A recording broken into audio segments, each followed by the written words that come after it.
আমার মাথায় সবসময় টেনশন কাজ করে, থেকে বাঁচার উপায় কি? মহিলাদের রুকু দেওয়ার সময় যদি টাকনুর গিরা দেখা যায় তাহলে কি নামাজ হবে? চুরি হওয়া জিনিস ফেরত পাওয়ার কোনো দোয়া বা আমল আছে কি? স্ত্রীর গর্ভে থাকা সন্তান অবস্থায় সব থেকে বেশি কোন আমলটি করলে সন্তান নেককার হয় জানার উপকৃত হতাম। আমার ঠান্ডা লেগেছে, নাকের সর্দি অনেক সময় জামায় বা গায়ে লেগে যায়, এটি কি নাপাক হয়ে যাবে এবং নিয়ম নামাজ পড়া যাবে? ফরজ নামাজের তৃতীয় রাকাতে সূরা ফাতিহার সাথে অন্য সূরা পড়লে সিজদাতেও দিতে হবে কিনা? আমার মা যদি বলেন এক মুষ্টির কম দায় রাখার জন্য, তাহলে কি তা করা যাবে? কোনো কুপ্রভাব থেকে রক্ষা পাওয়ার জন্য শুধু 3 কুল পড়াই কি যথেষ্ট, নাকি আরো কিছু করা দরকার? আমি নামাজ পড়ি কিন্তু কোরআন শরীফ পড়তে পারি না, কোরআন শরীফ শিখতেই হবে এমন কোনো বাধ্যবাধকতা আছে কি? বাচ্চার দাঁত উঠলে মানুষকে মিষ্টি খাওয়ানো বা কোনো আয়োজন করা কি বৈধ? চলুন আর বিলম্ব না করে আমাদের যে সমস্ত প্রশ্নগুলো ইতিমধ্যে চলে আসছে সেগুলোর উত্তর দেওয়ার পালায় আমরা প্রবেশ করি। তরিকুল ইসলাম লিখেছেন, আমার ঠান্ডা লেগেছে, নাকের সর্দি অনেক সময় জামায় বা গায়ে লেগে যায়, এটি কি নাপাক হয়ে যাবে এবং নিয়ম নামাজ পড়া যাবে? নামাজ পড়া যাবে, এতে নাপাক হবে না, তবে চেষ্টা করেছি অন্য কিছু দিয়ে এটাকে পরিষ্কার করার, লেগে গেলে নাপাক হবে না। রুমি হাসান লিখেছেন, কোনো কুপ্রভাব থেকে রক্ষা পাওয়ার জন্য শুধু 3 কুল পড়াই কি যথেষ্ট, নাকি আরো কিছু করা দরকার? অনেকগুলো আমল আছে, এই 3 কুলটা সবচেয়ে বেশি এফেক্টিভ আমল, সেগুলো পড়বেন ইনশাআল্লাহ বিইذনিল্লাহ। এর পাশাপাশি আরো অনেক আমল আছে, সেগুলো পড়বেন। সূরা বাকারাটা তেলাওয়াত শুনতে পারেন, তেলাওয়াত করতে পারেন, করা উচিত, অথবা শুনলেন সেটিও হতে পারে। বাশিরুল ইসলাম লিখেছেন, চুরি হওয়া জিনিস ফেরত পাওয়ার কোনো দোয়া বা আমল আছে কি? সুনির্দিষ্ট কোনো দোয়া আমার জানা নেই এটার জন্য আলাদা করে, তবে আল্লাহ তাআলার কাছে সাধারণভাবে আপনি দোয়া করতেই পারেন। এমডি জমশেদ আলী সাগর লিখেছেন, আমি নামাজ পড়ি কিন্তু কোরআন শরীফ পড়তে পারি না, কোরআন শরীফ শিখতেই হবে এমন কোনো বাধ্যবাধকতা আছে কি? অবশ্যই কোরআনে কারীম আপনি যেটুকু নাহর নয় সালাতের মধ্যে তো আপনার অন্তত মিনিমাম সূরা ফাতিহা তো মুখস্থ করতেই হবে আপনাকে, না নামাজই হবে না আপনার। লা সালাতা লিমান লাম ইয়াকরা ফাতিহাল কিতাব, সূরা ফাতিহা না পড়লে নামাজই হয় না। অতএব মিনিমাম সূরা ফাতিহা মুখস্থ থাকতে হবে। এর পাশাপাশি সূরা ফাতিহার সাথে অন্য কয়েকটা সূরা আপনার মুখস্থ থাকতে হবে বা কিছু অংশ মুখস্থ থাকতে হবে, যাতে করে আপনি এক্সট্রা হিসেবে সূরা ফাতিহার সাথে আপনি পড়তে পারেন। আর যদি এইটুকু আপনার থাকে তাহলে সেক্ষেত্রে এর বাইরে অতিরিক্ত সূরা মুখস্থ করা বা পড়া আপনার জন্য ফরজ নয়, তবে পড়া উচিত, কারণ এই কোরআন আপনাকে গাইড করার জন্য আসছে। আপনি না জানলে কিভাবে গাইডেন্স সেখান থেকে গ্রহণ করবেন? এরপরে রোজ টিভি 24 শর্ট এই আইডি থেকে আপনি প্রশ্ন করেছেন, মৃত ব্যক্তির গোসল দেওয়া ব্যক্তিকে এবং মৃত ব্যক্তির দাফন দেওয়া ব্যক্তিদেরকে যদি মৃত ব্যক্তির আত্মীয় স্বজন কোনো শর্ত ছাড়া কিছু হাদিয়া দেয় তবে তা গ্রহণ করা যায় আছে কিনা? মৃত ব্যক্তিকে গোসল দেয়া এবং তাকে দাফন করা এটি এলাকাবাসীর দায়িত্ব। কোনো মানুষ সেটি করেছে, দায়িত্বটা সবার তরফ থেকে পালন করেছে, তাকে অন্যরা হাদিয়া দিল কোনো ডিমান্ড ছাড়া, কোনো প্রচলন ছাড়া, জায়েজ হতে পারে। কিন্তু যদি প্রচলন হয়ে যায়, ডিমান্ড তৈরি হয়ে যায়, তাহলে সেটা কিন্তু খারাপ। অতএব সবার তরফ থেকে হতে হবে, সবার তরফ থেকে হবে। যারা কাজ করবে তারা ধরুন সবার তরফ থেকে এমপ্লয়ি হিসাবে কাজ করলো, সেটি এক জিনিস, কিন্তু না তিনি নিজে থেকে এটা তার পেশা বানিয়ে নিলেন। গ্রামে যেরকম হয় সচরাচর যে তিনি এই কাজ করেন, এর বিনিময়ে মৃত ব্যক্তির আত্মীয় স্বজন থেকে টাকা পয়সা নিয়ে থাকেন, এটা কিন্তু জায়েজ নয়। এমনি মাহিন আপনি লিখেছেন, বাচ্চার দাঁত উঠলে মানুষকে মিষ্টি খাওয়ানো বা কোনো আয়োজন করা কি বৈধ? শরিয়ার কোনো তো নির্দেশনা নেই। এটি যদি আমাদের সামাজিক কালচারের অংশ হয় যে দাঁত উঠছে, সে এই জন্য পারিবারিকভাবে তারা আনন্দ করছেন যে হ্যাঁ সে খেতে পারছে ইত্যাদি, তাহলে সেটা জাস্ট আমাদের সামাজিক কালচার হিসাবে মোবাহ হতে পারে যদি শরিয়া বিরোধী কোনো কিছু না হয়। আর এটাকে যদি ইসলামিক দৃষ্টিকোণ থেকে কোনো করণীয় মনে করে কেউ, তাহলে সেটি ভুল হবে, সেটি ভ্রান্তি হবে। আসমা আফতা এটি থেকে আপনি লিখেছেন, ফরজ নামাজের তৃতীয় রাকাতে সূরা ফাতিহার সাথে অন্য সূরা পড়লে সিজদাতেও দিতে হবে কিনা? অন্য সূরা পড়েছেন তৃতীয় রাকাতে ফরজ নামাজে, তার কারণে আপনাকে সিজদাতেও দিতে হবে, প্রায়শ্চিত্ত করতে হবে, এর জন্য এরকম কোনো কথা কিন্তু নেই। রোমিও এআরডি থেকে আপনি লিখেছেন, কাবিন করে স্ত্রীকে তার বাপের বাড়ি রেখে দিয়েছি, আমার আর্থিক অবস্থা ভালো না, তাই তাকে আনতে পারছি না, এই পরিস্থিতিতে আমি কি করতে পারি এবং কতদিন এভাবে স্ত্রী বাপের বাড়ি থাকতে পারবে? দেখুন, আপনি বিয়ে করেছেন মানে স্ত্রীর ভরণ পোষণ দিয়ে তাকে ঘরে তুলে আনা আপনার দায়িত্ব।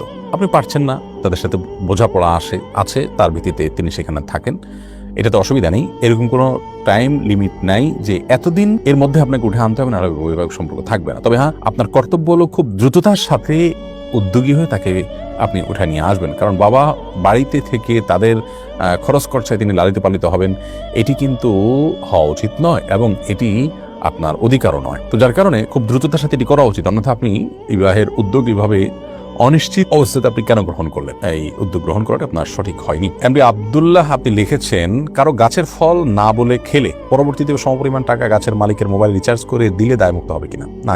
না বলে খেয়েছেন, তখন আপনি হয়তো বুঝেননি, পরবর্তীতে আপনার মধ্যে অনুশোচনা এসেছে, আলহামদুলিল্লাহ, তো আপনি তওবা করে ফিরে এসেছেন, আল্লাহর কাছে মাপ চেয়েছেন এবং তার টাকাটা তার কাছে ফেরত দিয়েছেন, তাকে মূল্যটা ফেরত দিয়েছেন, আলহামদুলিল্লাহ, আশা করা যায় যে আপনি দায়মুক্ত হবেন। এরপরে এমডি জসিম আপনি ইউটিউব চ্যানেলে লিখেছেন, আমার মা যদি বলেন এক মুষ্টির কম দায় রাখার জন্য, তাহলে কি তা করা যাবে না? লা তাআতা লিমাখলুকিন ফি মাসিয়াতিল খালিক, সৃষ্টিকর্তার অবাধ্য হয়ে আপনি কোন স্রষ্টার কথা শুনতে পারবেন না, সে কোনো সৃষ্টির কথা শুনতে পারবেন না, সেটা আপনার মা হতে পারে, সেটা আপনার বাবা হতে পারে।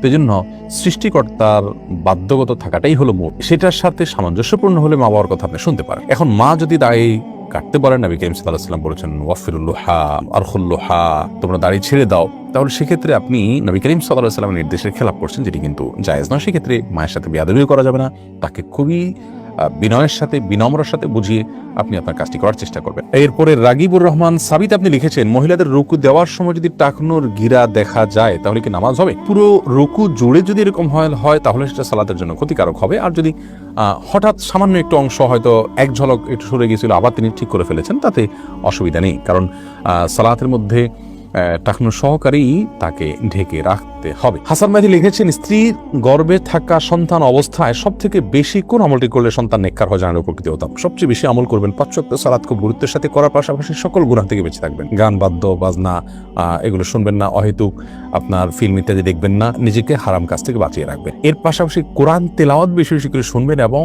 পড়বেন, তেলাওয়াত করবেন এবং তেলাওয়াত শুনবেন, এই দুটি কাজ আপনি নিয়মিত করবেন। আল্লাহর কাছে দোয়াটা খুব বেশি করবেন, এই কাজগুলো আপনি করবেন। আমি আবারও বলছি, প্রথমত 5 ওয়াক্ত সালাতকে খুব সুন্দরভাবে যতটুকু সম্ভব, যত সুন্দর করে সম্ভব আপনি নিয়মিত আদায় করবেন।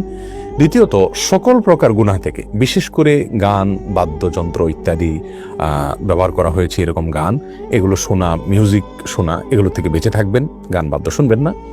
এবং অন্যান্য যে আপনার ফিল্ম দেখা এবং সময় অপচয় করার যে ব্যাপারগুলো আছে, সেই গুনাহগুলো সহ সকল গুনাহ থেকে বেঁচে থাকবেন। তাহলে গুনাহ থেকে বেঁচে থাকতে। তৃতীয়ত হলো স্পেশালি আপনি কোরআন তেলাওয়াত করবেন বেশি বেশি করে এবং কোরআন তেলাওয়াত শুনবেন। বাচ্চা কোরআন তেলাওয়াত গর্ভে থাকার সময় মা কোরআন তেলাওয়াত করলে এর প্রভাব বাচ্চার গর্ভস্থ সন্তানের মধ্যে পড়ে। আর চতুর্থত যেটি বললাম তা হলো আল্লাহর কাছে বিশেষ করে দোয়া করতে হবে। এই 4টি কাজ যদি গর্ভবতী মা নিয়মিত করেন, সবসময় করেন, এটি পরামর্শমূলক আমল, তাহলে সেক্ষেত্রে ইনশাআল্লাহ বিইذনিল্লাহ গর্ভস্থ সন্তানকে আল্লাহ তাআলা যে কোনো আপনার অদৃশ্য ক্ষতি থেকে যেমন রক্ষা করবেন, সেই সাথে সে নেককার হওয়ার সম্ভাবনা তৈরি হবে। এমডি আব্দুল হালিম লিখেছেন, কারো কাছ থেকে কষ্ট পেয়ে তার জন্য মনের মধ্যে বদদোয়া আসলে কি করব? মন থেকে বদদোয়া এসে গেলে তো আপনার কিছু করার নাই, কিন্তু আপনি চেষ্টা করেন যার থেকে কষ্ট পেয়েছেন তাকে ক্ষমা করে দেওয়া এবং একটু উদার হওয়ার চেষ্টা করবেন। যদি না পারা যায়, মনের মধ্যে কষ্ট চলেই আসে, তাহলে এটা তো আপনার ইচ্ছার বাইরে। সূরাত ইসলাম আপনি লিখেছেন, আমার মাথায় সবসময় টেনশন কাজ করে, থেকে বাঁচার উপায় কি? প্রথমত, আপনার এটা যদি মানসিক রোগের পর্যায়ে থাকে তাহলে মানসিক ডাক্তার দেখান।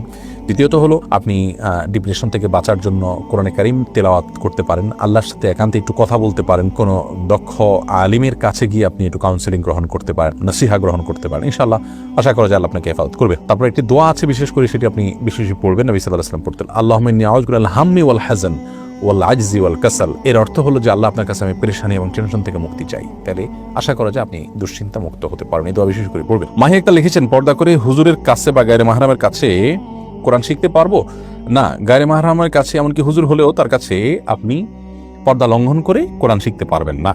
আপনাকে কোরআন শিখতে হলেও পর্দার মধ্যে থেকে শিখতে হবে। হয় নারী শিক্ষিকার কাছে শিখবেন, আর পুরুষ শিক্ষকের কাছে যদি শিখতে হয়, নারী শিক্ষক যদি না পাওয়া যায়, তাহলে পর্দার আড়াল থেকে শিখবেন। একাকী শুধুমাত্র আপনার শিক্ষক এবং শিক্ষার্থী থাকবেন না, বরং সেখানে অন্য শিক্ষার্থীদেরকে রাখবেন পর্দার আড়ালে, যাতে করে ফিতনার যত পথ আছে সেগুলো রুদ্ধ হয়ে যায়।